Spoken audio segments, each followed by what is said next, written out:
QD equal 24 minus 3p এবং QS equal -6 plus 3p।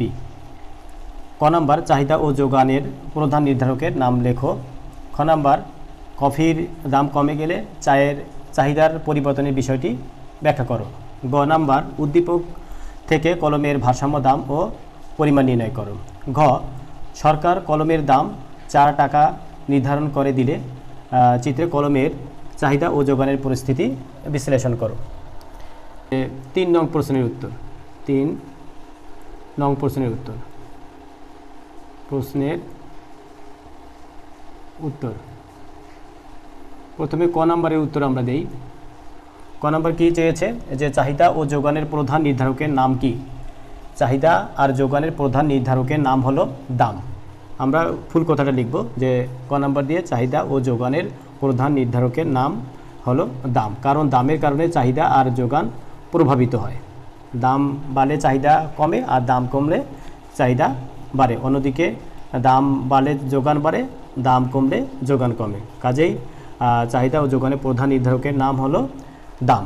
কিন্তু এখানে আমাদের এত কিছু লিখতে হবে না, জাস্ট লিখতে হবে যে চাহিদা ও যোগানের প্রধান নির্ধারকের নাম হলো দাম। এরপর আমরা খ নাম্বারের উত্তর দিব। খ নাম্বারে কি চেয়েছে?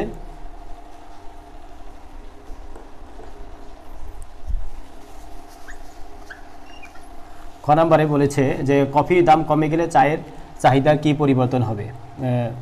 কফির দাম কমে গেলে চায়ের চাহিদা কমে যাবে, কারণ চা এবং কফি পরিবর্তক দ্রব্য, আর পরিবর্তক দ্রব্যের ক্ষেত্রে একটির দাম কমে গেলে অপরটির চাহিদাও কমে যায়, আবার একটির দাম বেড়ে গেলে অপরটির চাহিদাও বেড়ে যায়। চা ও কফি যেহেতু পরিবর্তক দ্রব্য, তাই কফির দাম কমে গেলে চায়ের চাহিদাও কমে যাবে। আমরা জানি যে ভারসাম্য অবস্থায়, ডাইরেক্ট দেব ভারসাম্য অবস্থায় চাহিদা সমান যোগান হয়, কিউডি সমান কিউএস। ভারসাম্য অবস্থায় কিউডি ইকুয়াল কিউএস হবে। বা এখন কিউডি সমান কত? কিউডি সমান উদ্দীপক দেওয়া আছে 24 মাইনাস 3p ইকুয়াল কিউএস উদ্দীপকে দেওয়া আছে কত? -6 প্লাস 3p। এটা এখন আমাদেরকে এটা ক্যালকুলেট করে পি এর মান বের করতে হবে। টার্গেট হচ্ছে পি এর মান বের করা। তাহলে পি এর মান বের করার জন্য পিগুলোকে আমরা বাম দিকে নিয়ে নেব। তাহলে এখানে -3p, এখানে +3p আছে ডান দিকে, বাম দিকে আসলে -3p হবে ইকুয়াল -6, আর এখানে 24 বাম দিকে আছে, আমরা ডান দিকে নিয়ে যে সাইন চেঞ্জ করব মাইনাস দিয়ে। এখন -3p আর -3p যোগ করলে কত হয়? যোগ করলে হবে -6p ইকুয়াল, এখন -6 আর -24 যোগ করলে হবে -30। এখন আমাদের পি এর মান বের করতে হবে। তাহলে পি ইকুয়াল টু কত হবে? পি ইকুয়াল হবে -30 ডিভাইডেড বাই -6 ইকুয়াল কত হবে? এই মাইনাস আর এই মাইনাস কেটে যায়, প্লাস হয়ে যায়। তারপর এই 30কে যদি আমরা 6 দ্বারা ভাগ করি তাহলে 5 হয়। অতএব পি বার মানে হলো কি? ভারসাম্য দাম হবে 5। ভারসাম্য দাম দাঁড়ালো 5 একক।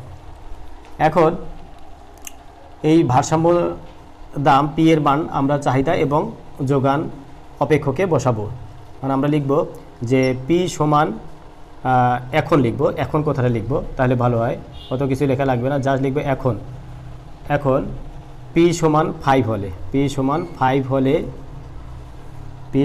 হলে কিউডি মানে চাহিদার পরিমাণ, কিউডি সমান চাহিদার পরিমাণ। তাহলে চাহিদার পরিমাণ চাহিদা অপেক্ষকে আমরা পি এর মানটা বসিয়ে দেবো। চাহিদা অপেক্ষক ছিল 24 মাইনাস 3p, তাহলে পি এর জায়গায় আমরা 5 বসাবো।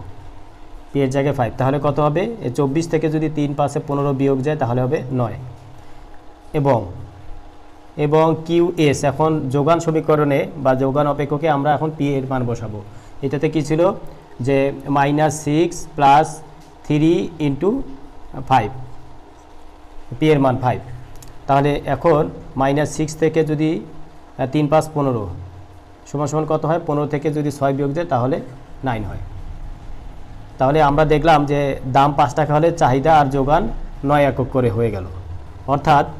অতএব কিউ ডি সমান কিউ এস সমান কিউ বার সমান কত 9।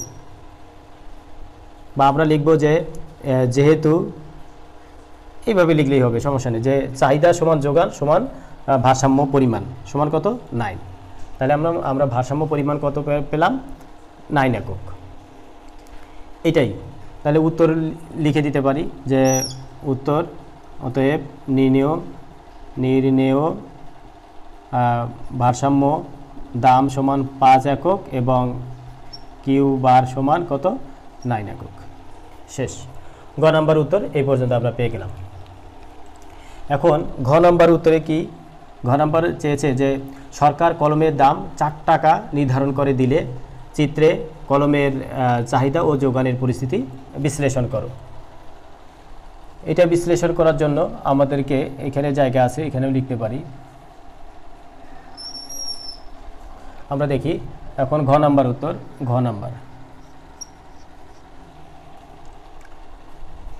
নাম্বার আমরা দিব যে কলমের দাম 4 টাকা হলে পি সমান 4 টাকা হলে আমরা কিউডি এবং কিউএস বের করব।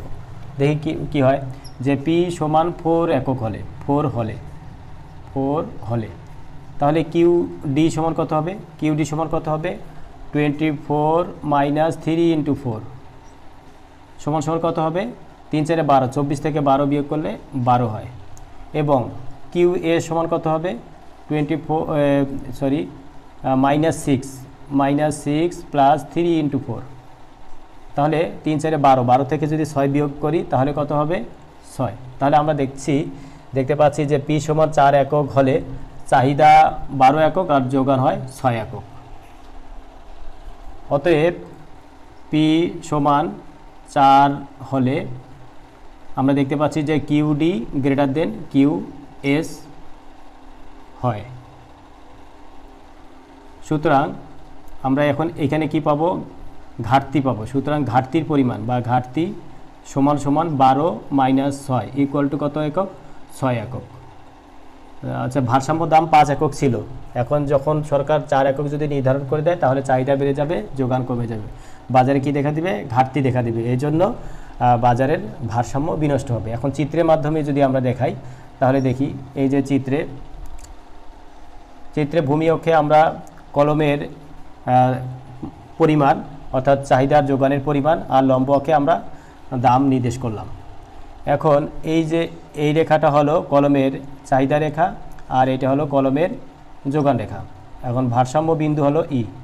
এই ভারসাম্য বিন্দু অনুসারে আমরা আগে যে প্রথম গ নম্বরে ভারসাম্য দাম পেয়েছি 5 টাকা আর ভারসাম্য পরিমাণ 9 একক, এটা দিলাম। এখন বলছে সরকার যদি 4 টাকা নির্ধারণ করে তাহলে ভারসাম্যটা দামটা কমে আসবে, তখন 4 একক হলো। এই 4 এককের কারণে যোগান হবে কত, এই বিন্দুতে, এটা নাম দিলাম এ। যোগান কমে কত হবে, যোগান 6 একক। আবার চাহিদা কত হবে, চাহিদা হবে 12 একক, এই তো। আর এইখানের নাম দিলাম বি। তাহলে এই যে এ আর বি এইটা হলো ঘাটতির পরিমাণ। এটা কি ঘাটতি, এটা হবে ঘাটতি, এ বি হলো ঘাটতি। এখন আমরা যেহেতু ব্যাখ্যা করতে বলছে, বিশ্লেষণ করতে বলছে, আমরা বলবো চিত্রে ভূমি অক্ষে যোগানের পরিমাণ, যোগান এবং চাহিদার পরিমাণ এবং লম্ব অক্ষে দাম নির্দেশ করা হলো। এখন ই বিন্দু হলো প্রাথমিক ভারসাম্য, যেখানে ভারসাম্য দাম 5 টাকা হলে চাহিদা যোগান 9 একক। কিন্তু দাম 4 টাকা হলে, দাম কমে যদি 4 টাকা হয় তাহলে চাহিদার পরিমাণ বেড়ে দাঁড়ায় 12 একক এবং যোগানের পরিমাণ কমে দাঁড়ায় 6 একক।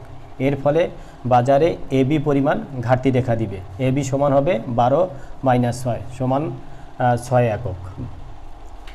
এইটুকু লিখে দিলেই হবে। আমি যেভাবে বলছি জাস্ট সেভাবেই বললেই যথেষ্ট, এর বেশি আর কিচ্ছু বলার দরকার নেই।